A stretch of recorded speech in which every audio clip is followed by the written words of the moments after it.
नमस्कार, मी प्रियांका नागने. आपल्या मराठी योजना यात्रा या चॅनलवरती तुमचं सर्वांचं स्वागत आहे. तर आज आपण एक महत्त्वपूर्ण माहिती पाहणार आहोत. मुख्यमंत्री युवा कार्य प्रशिक्षण योजना अत्यंत महत्त्वाची बातमी आहे, अत्यंत महत्त्वाची अपडेट आहे, आनंदाची बातमी आहे. त्यामुळे शेवटपर्यंत व्हिडिओ नक्कीच बघायचा आहे. तर ज्या विद्यार्थी मित्रांनी ते जॉईन केलं होतं मुख्यमंत्री युवा कार्य प्रशिक्षण योजना संदर्भात संपूर्ण माहिती आपल्या चॅनलवरती ऑलरेडी सुद्धा देण्यात आली आहे. शासनाने ही जी योजना आखली आहे त्यामध्ये 5 महिन्यांची वाढ सुद्धा करण्यात आली आहे. म्हणजे पहिलं फक्त 6 महिन्यांची इथे तुम्हाला ट्रेनिंग देण्यात येणार होतं, पण आता त्यामध्ये 5 महिन्यांची अधिक वाढ करण्यात आली होती व एकूण 11 महिन्यांची इथे तुम्हाला ट्रेनिंग दिले जाणार आहे. व आता इथे महत्त्वपूर्ण प्रश्न काय आहे की विद्यार्थ्यांचे की ते जॉईनिंगसाठी मुदतवाढ होणार आहे का व तुमचे पगार आहेत जे मिळाले नाहीत, जे विद्यार्थ्यांनी ट्रेनिंगसाठी जॉईन झाले होते त्यांना पगार मिळाले नाही, ते पगार कधीपर्यंत मिळणार आहे. तर इथे त्याबाबतीत सुद्धा एक आपण बोलणार आहोत की पगार कधीपर्यंत मिळणार आहे, जॉईनिंगसाठी मुदतवाढ तुम्हाला मिळणार आहे का, त्यानंतर आधार व्हेरिफिकेशन संदर्भात काही प्रश्न आहेत ते सुद्धा आपण पाहणार आहोत. तर मुख्यमंत्री युवा कार्य प्रशिक्षण योजना म्हणजेच लाडका भाऊ योजना आता सर्वांनाच माहिती आहे. आता पुन्हा एकदा ही वेबसाईट सुरू झालेली आहे, तुम्ही पाहू शकता. एम्प्लॉयर लॉग इन तुम्ही लॉग इन सुद्धा करू शकता, फॉरगेट पासवर्ड सुद्धा सुरू झालेला आहे. तर इथे थोडक्यात आपण माहिती पाहूया की पूर्ण माहिती आहे. याच्या जी वेबसाईट आहे ती वेबसाईट तुम्हाला लिंक मी तुम्हाला डिस्क्रिप्शन बॉक्समध्ये देणारच आहे. तर इथे रजिस्ट्रेशन प्रोसेस काय आहे तुम्ही पाहू शकता. ऑनलाईन पोर्टल आहे, ऑनलाईन पद्धतीने तुम्ही इथे काय करू शकता, रजिस्ट्रेशन करू शकणार आहात. इथे पूर्ण माहिती दिलेली आहे. थोडक्यात माहिती बघूया. एज्युकेशन क्वालिफिकेशन म्हणजे शैक्षणिक पात्रता 12वी ITI झालेला असू द्या किंवा डिप्लोमा, ग्रॅज्युएट किंवा पोस्ट ग्रॅज्युएट असू द्या, नक्की जॉईन करू शकता. एज्युकेशन क्वालिफिकेशन तुम्ही 12वी पास आहे, तुम्हाला स्टायफन 6,000 रुपये भेटणार आहे. ITI डिप्लोमा झाला आहे 8,000 भेटणार आहे. तुमचं ग्रॅज्युएशन पोस्ट ग्रॅज्युएशन झालेलं आहे 10,000 रुपये तुम्हाला भेटणार आहे. एलिजिबिलिटी क्रायटेरिया काय असणार आहे, तुमचं वय 18 ते 35 वर्ष असायला पाहिजे आहे. मिनिमम क्वालिफिकेशन 12वी पास असायला पाहिजे आहे किंवा ITI डिप्लोमा किंवा ग्रॅज्युएशन किंवा पोस्ट ग्रॅज्युएशन पाहिजे. तुम्ही महाराष्ट्राचे रहिवासी पाहिजे आहे आणि आधार कार्डचे लिंक तुम्हाला बँक अकाउंटशी लिंक पाहिजे आहे.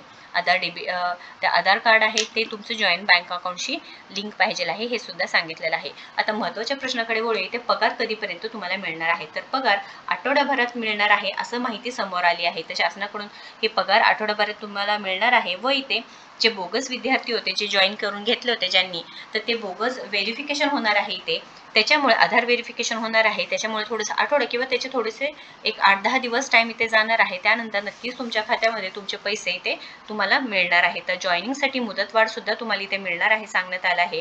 तर 30 एप्रिलपर्यंत शक्यतो इथे काय करायचं आहे की जॉईनिंग करून घ्यायचं आहे, जेणेकरून आता 2 महिन्याच्या सुट्ट्या सुद्धा आहे परत, त्याच्यामुळे ते पुढे जाऊन तुमचे 2 महिने वाया न जाण्यासाठी, जसं सपोज तुम्ही जूनमध्ये जॉईनिंग केलं तर पुढे 6 महिने अजून तुम्हाला ट्रेनिंगसाठी म्हणजे तुमचं डिसेंबरपर्यंत वाढतं. त्यापेक्षा तुम्ही काय करायचं आहे, 30 एप्रिल आहे, 30 एप्रिलपर्यंत तुम्ही 30 तारखेपर्यंत तुम्ही काय करायचं आहे की जॉईन करून घ्यायचं आहे. तर विद्यार्थी मित्रांनो, अत्यंत महत्त्वाची अपडेट आहे. तुमच्या पगाराबद्दल झालं माहिती, तरी ते आठवडाभरात मिळणार आहे. जॉईनिंगसाठी तुम्हाला मुदतवाढ सुद्धा मिळणार आहे. व इथे जे आधार व्हेरिफिकेशन झालेले जे बोगस विद्यार्थी आहे, ज्यांनी बोगस आहेत, त्यांना व्हेरीफाय केल्यानंतर त्यांना इथे फिल्टर केल्यानंतर जे खरोखरच इथे ट्रेनिंग घेत आहे त्यांचं नक्कीच इथे काय होणार आहे, तर पगार मिळणार आहे. तर आता अजून एक प्रश्न आहे, तो म्हणजे आता 18 to 35 क्रायटेरिया होता, बरोबर आहे, 18 ते 35 वर्ष.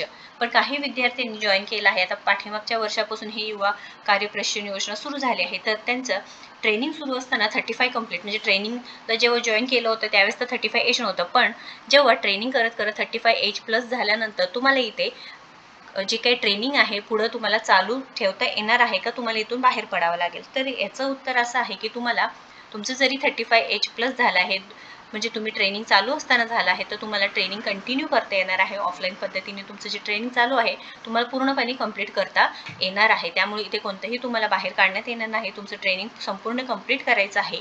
त्यानंतर इथे 18 ते 35 वर्ष विद्यार्थी आहे जे ह्यांनी ॲप्लिकेशन केलं आहे, त्यांनी आधार व्हेरिफिकेशन करून घ्यायचं आहे. लवकरात लवकर इथे आधार व्हेरिफिकेशन करून घ्यायचं आहे सांगितलेलं आहे तिथे. आता आधार व्हेरिफिकेशन करण्यासाठी खूप कमी वेळ लागतो, त्याच्यामुळे लवकरात लवकर तुम्ही इथे आधार व्हेरिफिकेशन करायचं आहे. तर इथे प्रश्न असेल की आता आधार व्हेरिफिकेशन कसं करायचं, तर जिल्हा सहाय्यक कार्यालय तुम्ही तिथे जाऊन व्हेरिफिकेशन करू शकता. की 2 मिनिटाचं काम आहे, तुम्ही तिथे जाऊन सांगू शकता की आमचं असं असं व्हेरिफिकेशन होत नाही आहे, तर तुम्ही इथे व्हेरिफिकेशन करून द्या. म्हणजे कुठे तर जिल्हा सहाय्यक कार्यालय तिथे मध्ये जाऊन तुम्ही जाऊन काय करू शकता, व्हेरिफिकेशन नक्कीच करू शकणार आहात. या संदर्भात अजून काही प्रश्न असतील तर नक्कीच कमेंट बॉक्समध्ये विचारा. महत्त्वपूर्ण व्हिडिओ आहे. मुख्यमंत्री युवा कार्य प्रशिक्षण योजना महत्त्वपूर्ण आहे. तुम्ही आपल्या चॅनलवरती जाऊन पूर्णपणे अजून माहिती घेऊ शकता, त्या संदर्भात माहिती संपूर्ण दिलेली आहे, नक्कीच तुम्ही पाहू शकता. तुमची बहीण असेल, भाऊ असेल, ज्यांना खरोखरच या म्हणजे ट्रेनिंगची गरज आहे, प्रशिक्षणाची गरज आहे, नक्कीच हा व्हिडिओ जास्तीत जास्त शेअर करा आणि अशाच महत्त्वपूर्ण माहितीसाठी आपल्या चॅनलला सबस्क्राईब करा. धन्यवाद.